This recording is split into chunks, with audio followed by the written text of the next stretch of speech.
Bon, alors, on parle de pénurie de main-d'œuvre à prévoir dans l'industrie touristique, mais je pense qu'il va en avoir ailleurs aussi. On va discuter tout de suite avec Stéphane Simard, qui est auteur de Génération Y et conférencier. Stéphane Simard, bienvenue encore une fois. Merci.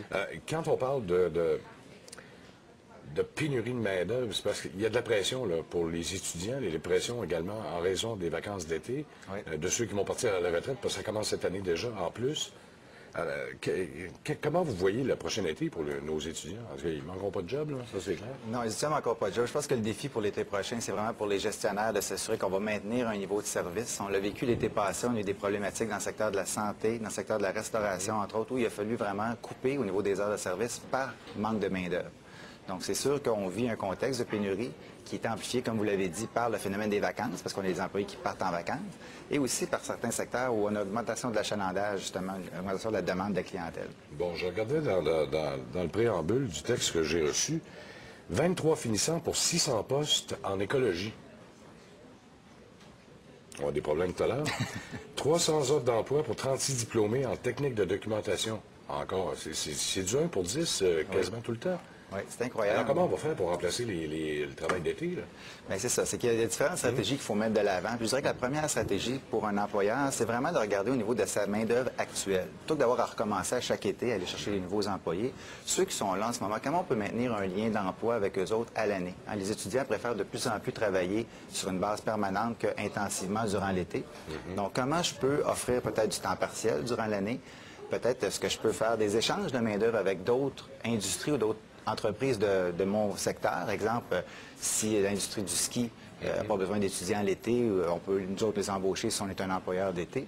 On peut offrir aussi, par exemple, des bourses d'études pour inciter nos étudiants à revenir d'un été à l'autre. On pourrait décider de verser, par exemple, 5 de la masse salariale de mon employé et lui dire, si tu reviens l'été prochain, bien, je vais te verser une bourse. Un peu comme McDo fait. McDo, ce genre de programme-là, ils sont bien critiqués là, pour bien des choses, mais ils ont ce genre de programme-là, eux.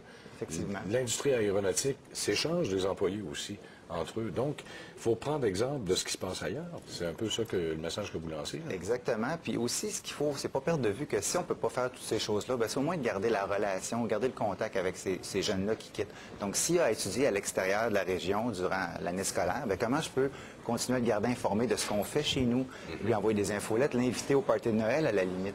Ben, pourquoi pas? Ben oui. Hein, ça tisse des liens. Certain.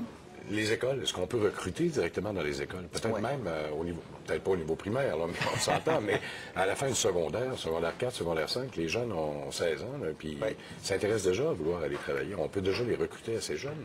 Définitivement. Les écoles offrent déjà des services d'emploi. On peut afficher les postes là. On peut même organiser des activités dans les écoles, des activités sociales. On peut participer à des foires d'emploi. Ce qui peut être intéressant aussi, c'est d'offrir des activités à valeur ajoutée. Puis vous me parlez des jeunes du secondaire. Alors moi, je verrais très bien un gestionnaire aller dans une école et présenter, par exemple, son parcours professionnel pour inspirer des jeunes. Il pourrait parler d'offrir des conseils au niveau des entrevues pour bien se préparer à une entrevue et par le fait même, en profiter pour mettre en valeur les emplois de son secteur ou de son organisation. Un peu comme Montréal Mode fait présentement. Là. Hein, ils vont directement dans les écoles pour essayer de les recruter. Les réseaux sociaux, ça marche-tu ou pas, ça, auprès des gens? Parce que là, je lisais cette semaine qu'il y avait des divergences d'opinion. Oui, ça fonctionne pour certaines choses, non pour d'autres, mais dans le secteur emploi, pour rejoindre les plus jeunes, est-ce que ça fonctionne? Définitivement. Les jeunes de la génération Y, les 20-35 ans, il y a 96 de ces jeunes-là qui sont sur ces plateformes-là. Donc, si on veut aller chercher des gens, il faut savoir où ils sont. Et les plateformes, les réseaux sociaux, définitivement, ils sont là. Et puis, il faut avoir des approches innovatrices là-dedans pour attirer l'attention puis se démarquer des autres. Est-ce qu'il y en a qui fonctionnent plus que d'autres? Je pense Facebook, Twitter, Flickr et les autres. Est-ce qu'il y en a qui fonctionnent mieux que d'autres? Oui, définitivement. Facebook, c'est probablement la plateforme la plus utilisée auprès des jeunes. LinkedIn, au niveau professionnel. Mais encore là, c'est vraiment de se positionner comme un employeur, de mettre en évidence, finalement, qu'est-ce qui nous rend unique, qu'est-ce qui nous différencie des autres, soit par l'approche, soit par les messages, pour ne pas se noyer dans la masse. Parce que Facebook, c'est l'équivalent, finalement, du troisième pays plus important de la planète en termes de nombre de personnes. Donc, il ne faut pas non plus se noyer dans la masse là-dessus. On va en chercher un, tiens. Il y avait, pendant qu'on va discuter, là, les autres bassins dans lesquels on peut aller. Recruter dans un autre bassin, c'est qui? Bien, entre autres, il y a les personnes âgées qui sont de plus en plus encouragées, même incitées à rester sur le marché du travail. Donc, c'est des gens qui sont disponibles, qu'on dit qui sont très orientés sur le service à la clientèle et qui, finalement, qui veulent continuer à contribuer à la société.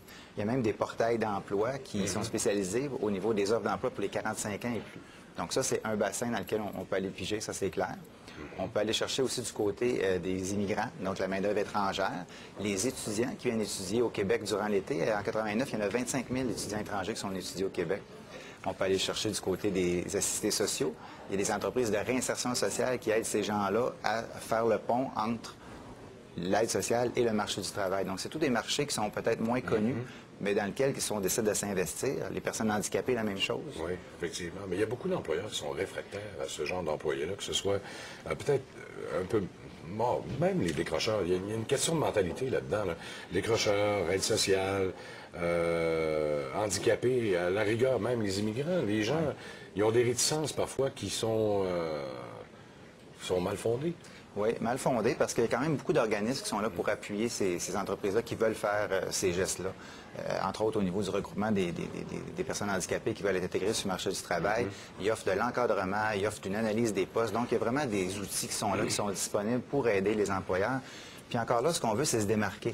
Donc, en plus, si on est capable de faire un lien entre la mission sociale ou la vision de l'organisation et ce type de main-d'œuvre-là qu'on va rechercher, bien, ça c'est encore plus cohérent, c'est encore plus porteur. Et puis en plus, il y a des aides gouvernementales pour justement intégrer ces personnes-là. C'est d'autant plus facilité pour l'employeur. Vous nous parliez de site tantôt, on parlait de Facebook. Juste donner un exemple. On l'a montré pendant quelques secondes tout à l'heure, le grenier aux emplois. Okay. Ça, c'est un exemple sur lequel vous pouvez aller vous chercher des emplois assez facilement. On cherche des jeunes, on en cherche de toutes les sortes, des analystes, peu importe. Là. Alors, c'est un bel endroit pour se trouver un emploi, ça, exactement. Puis c'est sur Facebook, en plus. C'est extrêmement populaire. Mais il y a beaucoup de sites Internet qui existent pour être capable de se trouver un emploi. Et les employeurs le savent. Et c'est pour ça qu'ils s'inscrivent là-dessus aussi. Oui, puis encore là, c'est vraiment de se différencier des autres, les entreprises qui vont créer une page Facebook à leur image avec des vidéos, des témoignages. Donc, le conseil que je peux donner aux gestionnaires, c'est de faire vivre aux gens à quoi ça ressemble l'expérience de travail chez eux. Puis là, les gens vont avoir une idée parce que les gens font beaucoup de shopping d'emploi. Finalement, sur Internet, ils vont sur le site corporatif, ils regardent de quoi ça a l'air. Donc, on veut quelque chose de vivant, quelque chose de dynamique, quelque chose de réel, pas un langage corporatif qui est trop léché, là, puis trop parfait, finalement. Bien, faut rejoindre les gens où ils sont, puis dans leur langage également. Il faut que ce soit compréhensif. Hein? On n'est pas tous des avocats, là. Une fois qu'on... Une lettre de présentation, c'est une lettre de présentation, c'est quand même pas un ordre de cours. Hein, exactement. Donc, il risque d'avoir encore pénurie cet été, puis c'est bon pour nos étudiants, en tout cas. Avec ce qu'ils ont vécu dans les 5 dernières années, ça n'a pas toujours été facile. Oui, on leur souhaite, on souhaite un bon été aux gestionnaires aussi. Excellent. Stéphane Simard, merci beaucoup.